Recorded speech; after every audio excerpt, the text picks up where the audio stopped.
eso la fidelidad de estos espectadores de Espejo Público. Y nos vamos a otra localidad, en este caso nos vamos a Alsasua. Tenemos con nosotros además a Luis Rendueles, porque la información de la que hablamos tiene que ver con Interview. Las familias de los guardias civiles de Alsasua recordarán esos dos guardias civiles y sus novias que fueron agredidos en un local en octubre. Bueno, pues estas familias creen que la violencia en esa localidad navarra no ha hecho más que empezar. Ellos temen, de hecho, una escalada de la violencia en Alsasua después de los últimos acontecimientos. Lo recordamos. Han pasado 2 meses y medio de la brutal agresión a 2 guardias civiles y sus novias en Alsasua, pero este pueblo navarro está lejos de volver a la normalidad. Según publica esta semana la revista Interview, bajo una aparente tranquilidad en sus calles, Alsasua vive un ambiente que recuerda demasiado a tiempos muy duros. Lo que ha ocurrido es un detonante, un despertar de la bestia. Esto no ha hecho más que empezar. Lo dice Begoña Corripio, esposa de guardia civil, que vivió en Alsasua en los años más difíciles. Nadie se atrevía a relacionarse con ellos, sentían el desprecio de muchos vecinos. En los 90 los mandos nos decían a qué locales podíamos entrar. En 2016 la cosa sigue igual. Dicen que el odio sigue encallado en Alsasua, que la vida para las fuerzas de seguridad del Estado y sus familias no es fácil. Es normal que por la Guardia Civil tú ya no puedes ir a comprarte una barra de pan ni para ir a comprar tu carne. Yo me fui de Alsasua. Sí, vuelvo en metros puntuales, en fin de semana, cuando tengo que ir al médico a Pamplona, pero no salgo de casa. En Espejo Público, Pilar, víctima de la agresión, explicaba así las precauciones que toman a diario. Allí hay zonas, efectivamente, que tú sabes que las sitúan personas más radicales o que están más a favor de esos pensamientos y se intentan evitar, no por miedo, sino por evitar conflictos. Por lo cual tú no vas a un bar de esa índole a emborracharte y a buscar una pelea, que eso es absurdo, y sobre todo personas con esa profesión. Los padres de la otra agredida, también novia de Guardia Civil, denuncian amenazas constantes. Carteles frente a su casa y el bar que regentan les invitan a irse del pueblo y les acusan de represores. Han quitado muchos saludos, los insultan por lo bajo, han cancelado reservas que habían. Mi madre tiene miedo de quedarse sola en el bar, por si le pudiese pasar algo. Por la agresión fueron detenidos 11 jóvenes alsasuarras. En la actualidad, 3 permanecen en prisión incondicional por riesgo de fuga. Igone Goicoechea es la madre de uno de ellos. No son terroristas, no pertenecen a ningún comando, por más que se empeñen en repetirlo algunos. Es una medida desproporcionada. Están en la cárcel en el régimen más duro. ¿A quién le interesa volver al pasado? Un pasado de violencia que en Alsasua no parece que se haya superado. Luis, ¿cuál es la situación concretamente en esta localidad? ¿Por qué dicen ellos que el odio está encallado y que está otra vez a punto de saltar la chispa? Bueno, no son los años... Alsasua es el pueblo donde se fundó Ribatasuna, en los años 70. No son los años de plomo ni los años duros. Ahí ya me trajeron guardias civiles, ahí ha habido años terribles. Pero sí queda una neblina, que la reportera de Interview, Ana María Pascual, comprobó. Y este es un ejemplo. La madre de uno de los agresores sale públicamente a defender a su hijo. Los guardias civiles prefieren no salir. Las novias de los guardias civiles salen con la cara tapada. Ese es el mejor ejemplo de que la normalidad no ha llegado. Falta mucho en Alsasua. Yo quiero decir que lo que ocurrió esa noche es expresamente porque son guardias civiles. El auto del juez lo que dice es que hay una persona, un crío de 20 y tantos años, que llama por teléfono al identificar a unos guardias civiles en un bar. Y varios amigos, algunos ultras de Osasuna, de Indargorri, que es una peña vinculada con el independentismo radical vasco, acuden a golpear a los guardias civiles. Falta mucho, pero es verdad que no estamos como estábamos hace 8, 10, 12 años. En Alsasua hay una pequeña isleta, se hace una fiesta cada año que se llama Ospaguna, sería algo así como el Día de la Fuga. ¿Qué día es? En septiembre. Ellos lo que hacen es celebrar la supuesta expulsión de la Guardia Civil del pueblo. Han llegado a sacar imágenes del rey, una persona haciendo del rey Juan Carlos, banderas nazis, banderas españolas, y van apedreando esas imágenes, les van insultando. Eso es lo que maman los chavales de Alsasua. Y en ese sentido, esa fábrica de odio que sigue en algunos pueblos del País Vasco y de Navarra, eso es lo que habría que desactivar. Hay una novela maravillosa de Fernando Aramburu, se llama Patria, que recomiendo vivísimamente, que explica cómo las personas que eran encarceladas por pertenecer a ETA, van recibiendo todo tipo de apoyo. Por ejemplo, en los bares de Ribatasuna, las Arico Tabernas antiguas, se ponía la foto de los presos no solo con la hucha para el dinero, sino para que chicas jóvenes del País Vasco les mandaran cartas a la prisión para tener vis-a-vis, para tener encuentros sexuales con ellos. Eso se llamaba comando picadero en las fuerzas de seguridad. Si os parece, entonces, tenemos la oportunidad de hablar con Juan Fernández, que es portavoz de la Asociación Unificada de Guardias Civiles. Juan, ¿qué tal está? Buenos días.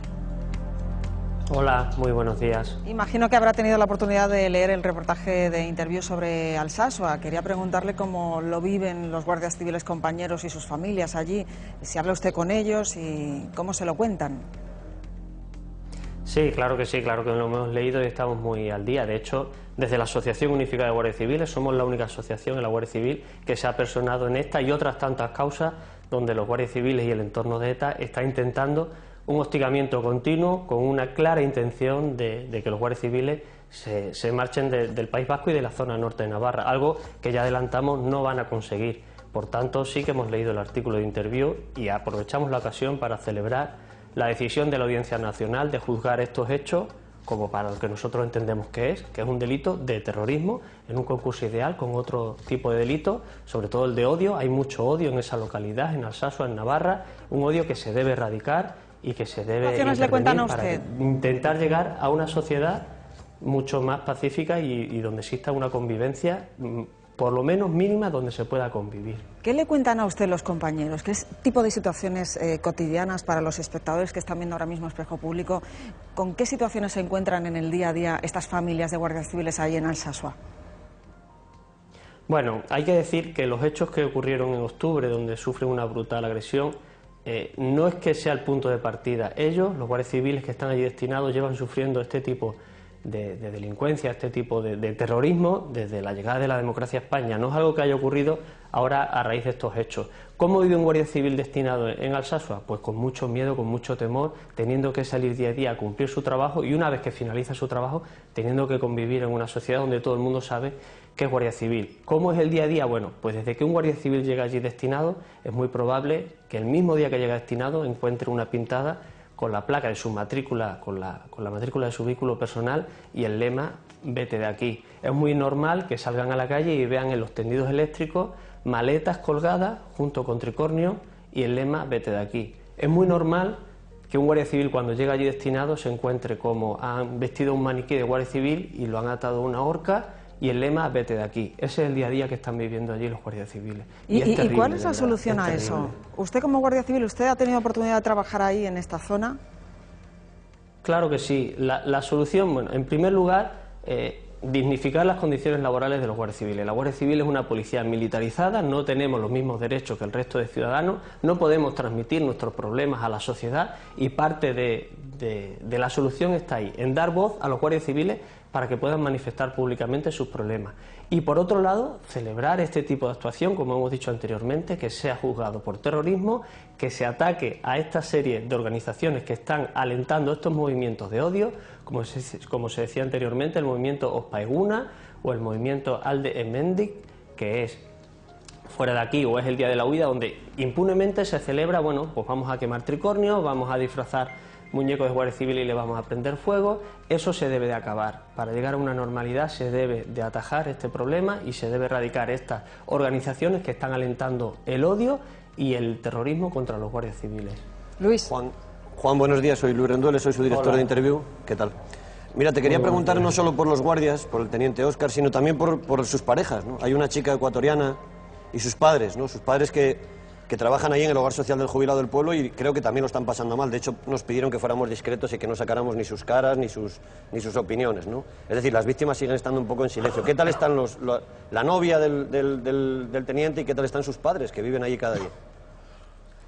Es terrible, si habéis podido estar allí y lo habéis podido comprobar de primera mano, es terrible no solo por las novias de los guardias civiles, hay un movimiento organizado para que toda la persona que vive en Alsasua y se relacione con guardias civiles sufra el odio de estas organizaciones. En este caso le ha tocado a las parejas, bueno, se están viendo totalmente sobrepasadas, personas que son vecinos de esta localidad, que llevaban una vida normal, simplemente porque sus parejas sean guardias civiles, el hostigamiento y la represión es continua y ellos no entienden qué es lo que han hecho. Lo único que quieren es volver a su vida anterior, a la vida anónima, normal, en un pueblo donde quieren convivir y quieren vivir en paz, pero que lamentablemente pues no les dejan. Se encuentran con mucho temor y lo único que quieren es que todo esto pase de una vez por todas. Juan, ¿qué tal, amigo? Soy Diego Revuelta. Hola, Diego. ¿Qué se va a exigir desde la Asociación Unificada de Guardias Civiles? ¿O tenéis pensado exigir algo precisamente para garantizar la paz en este tipo de territorios que son tan conflictivos en estos momentos? Sí, nosotros vamos a proponer y queremos que de una vez por todas se abra el diálogo, la interlocución, las asociaciones de la Guardia Civil con el Ministerio del Interior para intentar erradicar estas organizaciones que están llevando tanto odio y tanta violencia allí en el País Vasco y en la zona de Navarra, para que de una vez por todas, en el 2011, por suerte, ETA cesó el alto el fuego, pero su actividad continúa y lo estamos viendo en otro tipo de organizaciones y esto se debe de atajar. Los guardias civiles siguen en guardia porque ETA todavía no ha entregado las armas y la sensibilidad que nosotros tenemos respecto al tema del terrorismo, pues como podrán entender, es muy notoria, ¿no? Entonces lo que entendemos que se debe de atajar una vez por todas es no esperar a que sea un juez el que tenga que instruir las diligencias por terrorismo, sino que todas las organizaciones vinculadas al movimiento etarra sean de una vez por todas erradicadas en nuestra sociedad para intentar llegar a una convivencia normal. Hay muchos guardias civiles que viven en casas cuarteles que se han convertido en guetos porque viven marginados socialmente. Pero aprovechamos también para decir otro tabú, que no todos los guardias civiles tienen una casa cuartel donde vivir. Muchos de los guardias civiles de bases tienen que vivir fuera, en la calle.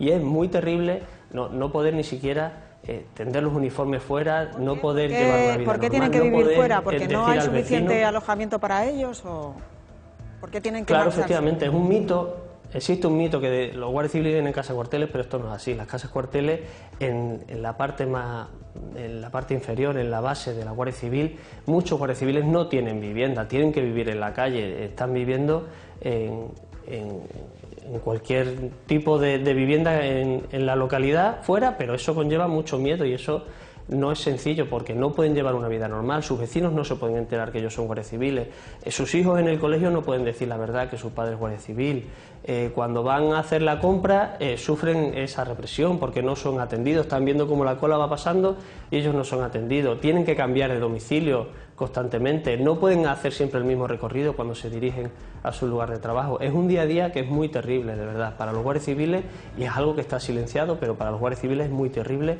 tener que soportar todavía estas situaciones. Nos hacemos cargo, Juan, muchísimas gracias por atendernos. Sabemos que lo de Alsasua, lo que ocurrió, esa agresión a esos guardias civiles y a sus novias no fue un hecho aislado, desgraciadamente, así que bueno, estamos pendientes de todo lo que suceda ahí, por supuesto, aquí estamos para denunciar cualquier situación irregular. Muchas gracias y feliz año a todos los guardias civiles. Igualmente, feliz año, muchísimas gracias. Bueno, pues nada, esta es la situación y no parece que vaya a mejorar, Luis. La casa cuartel de Alsasua, que está a unos 2 kilómetros del pueblo, los guardias que llegaban nuevos tenían que ocupar las habitaciones que dan atrás. Los veteranos tenían derecho a las que dan adelante, porque las que dan atrás dan a una vía del tren y desde la vía del tren cada semana les tiraban cócteles Molotov. Entonces los que vivían, los que llegaban últimos, se ponían en la parte de atrás y sufrían durante una temporada eso. De todas maneras, insisto, han mejorado mucho las cosas, mucho en el País Vasco, quedan islas de odio de estas y queda también eliminar a la gente que fabrica odio, ¿no? La novela, insisto, de Aramburu lo retrata muy bien. Es uno de los libros No los que van a matar, que esos por supuesto su lugar está en la cárcel, sino la gente que les ha ido animando, incluyendo muchos sacerdotes. Un coronel de la Guardia Civil me decía, si la Iglesia vasca hubiese sido equidistante, hubiésemos sido muy felices. Eso dice un coronel de la Guardia Civil 25 años en el País Vasco. Si os parece, vamos a dejarlo aquí porque tenemos un avance de una noticia importante, ¿eh?